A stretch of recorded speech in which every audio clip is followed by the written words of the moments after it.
पहले ये बात पता नहीं हुआ था नहीं कि पता था, नहीं पता था, मुझे बिल्कुल नहीं पता था, बिल्कुल नहीं पता था। वो कहीं और उसका संबंध चला, ऐसा कुछ पता नहीं था आपको? माँ कसम खाता था। कोई भी इंसान कैसे अपनी माँ की झूठी कसम खा सकता है? माँ कसम खाता था, अंजलि तुम्हारे अलावा मेरी जिंदगी में कोई नहीं, आज तक मैं किसी लड़की को हाथ तक भी नहीं लगाया, माँ कसम खा के कहता हूँ। बिहार की ऐसे न जाने कितनी बेटी बहू जो है अभी फेसबुक, इंस्टाग्राम और झूठे प्यार की वजह से अपने घर परिवार, अपने माता पिता, अपने बेहतरीन समाज को छोड़ के उस प्यार की ओर जाते हैं जो कि माता पिता के बाद वाले प्यार, जिसे बॉयफ्रेंड और गर्लफ्रेंड कहते हैं, वो प्यार में वो इन्वॉल्व हो जाते हैं और अपने सारे ज़िंदगी के जो बने बनाए वसूल होते हैं उसको तोड़ के वो अपने पति के साथ रहने को मजबूर होते हैं।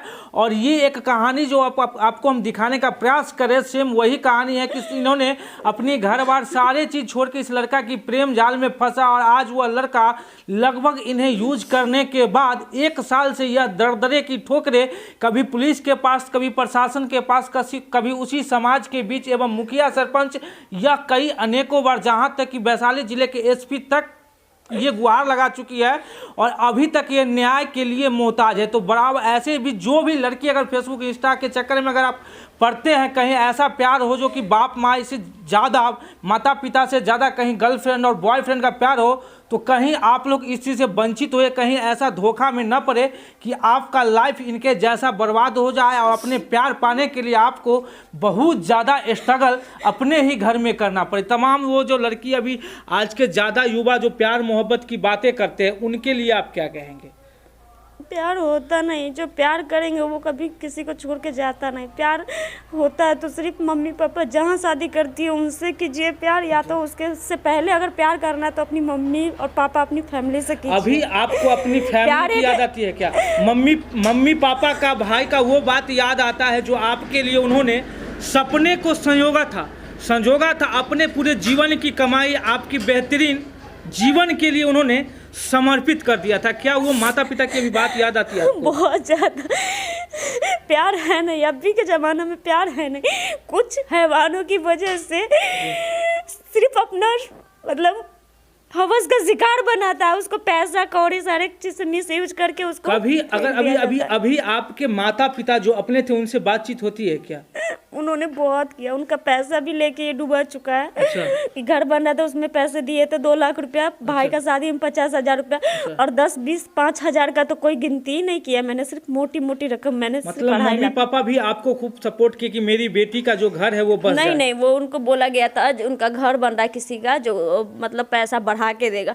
तो कोई भी इंसान ब्याज पे पैसा लगाएगा, कोई भी इंसान अगर कोई अच्छा अगर बेटी बोल रही है तो कोई भी इंसान बोलेगा सिर्फ पैसा नहीं डूबना चाहिए। मेरी मम्मी बोली जो पैसा नहीं डूबना चाहिए। मैंने बोला मुझे उसका घर पता है, मम्मी को सिर्फ ये बोला गया था उसका घर पता है, जो पैसा नहीं डूबेगा, बहुत अच्छे इंसान है।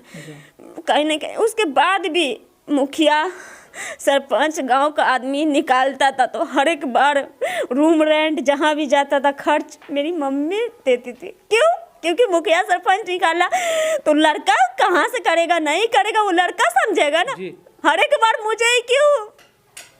मतलब एक ऐसी दर्द भरी कहानी है जो कि जिस उम्र में इस घर में मुझे मारना पड़, घर में घुस करके मेरे ऊपर वार होता है, फिर भी प्रशासन कुछ नहीं करती है। प्रशासन बोलता है जब घर के आदमी को भगाया फिर भी तुम उस घर में एक तरफा बात बोलते हैं। मुझे डराया जाता था, धमकाया जाता, हर एक चीज। उसके बाद मैं एसपी सर के ऑफिस जाती हूँ, हाजीपुर जाती हूँ, आए दिन अपने केस को लेके कोर्ट जाती हूँ, तो मेरे बाइक पे चलते चलते मेरे साथ गंदे गंदे इशारा करते हैं, नंबर मांगते हैं, आंख मारते हैं, मुझे छेड़ते हैं रास्ता में। मतलब आप कहीं भी निकलते हैं तो आपका रैकिंग किया जाता है कि आप कहाँ जाते हैं, किस समय किससे मिलते हैं? छेड़ा जाता है, मुझे छेड़ते हैं, मेरे साथ गंदे गंदे बात करते, गंदे गंदे इशारा करते, आंख मारते हैं इस तरह से। फिर मैंने गाली दिया, उसके बाद मुझे बोला चलता चलता तीनों मिलकर ओकरा धो का पीठ का हत्ता में फेंक देवे, ऐसे ऐसे करके। मैंने एक मीडिया वाले सर है, उन सर से आप बात कीजिएगा तो आपको पता चल जाएगा, क्योंकि मैं सिर्फ सच बोलती हूँ, इसीलिए कहीं ना कहीं मुझे इंसाफ नहीं मिल रहा है, क्योंकि झूठ जो बोलेगा उसको इंसाफ मिल जाएगा। अगर ये वीडियो के अगर जो भी प्रशासन के लोग देख रहे हैं तो एक ऐसी व्यक्ति, ऐसी महिलाएं जो है अपने और अपने परिवार के लिए दर दर की ठोकरें खा रहे हैं, तो इसमें न्याय की प्रक्रिया जो है उसमें ज़रूर तेज़ी लाने का प्रयास करें। और इन बच्चियों हाथ जोड़ते हैं प्लीज, आप जो भी है, क्योंकि शपथ लेते हैं तो बोलते हैं कहीं ना कहीं हम सच के लिए आवाज उठाएंगे, लेकिन क्यों मेरा सच दबाया जाता है? जो मैंने कभी किया ही नहीं, सिर्फ ऊपर लाया जाता है, जो उसको भगाती है। घर पे तो सब भागे हुए खुद ही, मैं किसको भगाऊंगी? उनका घर है, आके रहे, मैं क्यों भगाऊंगी? लेकिन सबको कहा जाता है जो अपने सास ससुर को भगाइए। मेरे अंदर इतना हिम्मत है जो मैं भगा दूंगा, भाग भी जाएंगे अपना घर छोड़ के, आपको लगता है? नहीं, ऐसा तो उल्टा मुझे मारा गया, मेरे साथ इतना बुरा तरीका था। मैं वहाँ से आई, मुझे दिल्ली हॉस्पिटल में छोड़ दिया गया, वहाँ से मैं आई तो थाना में मेरे ऊपर केस गई थी मेरी सास ससुर कराने, जो मेरा बेटा को लापता कर दिए। लेकिन केस की नहीं, सिर्फ फ़ोन करवाई थी। उसी फ़ोन से मैंने अपना इलाज सब कुछ छोड़ के यहाँ पे आए।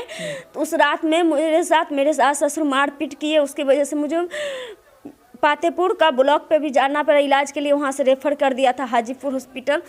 बहुत बुरा हुआ, सब जानते हैं, प्रशासन सब जानते हैं, लेकिन आप सच के लिए जो शपथ खाते ना, प्लीज़ मेरे से हाथ जोड़ के रिक्वेस्ट है, प्लीज़ आप लोग से मुझे इंसाफ चाहिए। आप कितने तक पढ़ाई किए थे? आपका पढ़ाई लिखाई कितना तक था? 10th है। 10th मतलब मैट्रिक पास होने के बाद भी आप इस कचरा जो जाल होता है, वो जो प्रेमी का जाल होता है, प्रेमी प्रेमिका, उसमें भी आप जाके फंस गए। इतनी पढ़े लिखे, मतलब 10 पास आज के युग में पढ़ा लिखा व्यक्ति होता है और आप जाके उसमें फंस गए ऐसे दलदल में। कभी किसी से प्यार नहीं किया ना, प्यार का मतलब ही नहीं पता, क्योंकि जो होता है ना, जो वो 10 गो को घुमाई रहती है तो उसको पैसा ठगने का नॉलेज रहता है, उसको कैसे धोखा देना वो नॉलेज रहता है। मैंने प्यार किया है कहीं ना कहीं, तो इसको शिद्दत से प्यार किया है।